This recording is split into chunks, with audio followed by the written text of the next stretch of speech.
Gethsemane comes from the Aramaic word gat shmanim, which means press of olives. Now we find ourselves here at a beautiful exhibition of Yad Hashmonah. It's called the Biblical Garden. There were basically two phases in the processing of olives.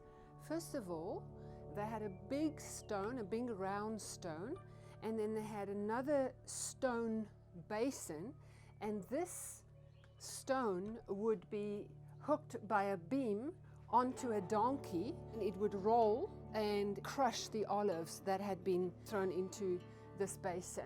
Then the second phase was that they would put the pulp into these pressing baskets, and they would stack them on top of one another.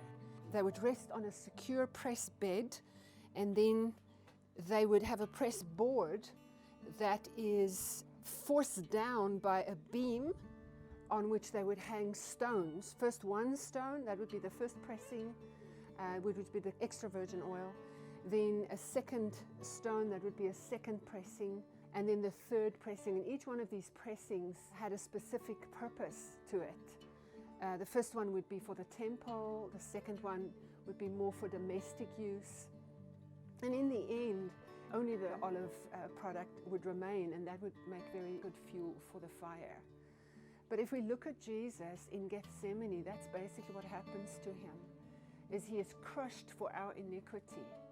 And that's what Isaiah 53 says, that the sin of the world is laid upon him. And then he's pressed.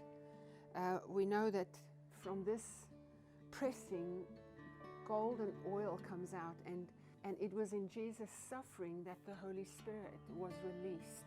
This olive press gives us an idea of what Jesus went through that night when he was in the Garden of Gethsemane, and he was sweating blood when the pressure of the world's sin was so much that it burst the capillaries of his body and the blood oozed to his skin surface.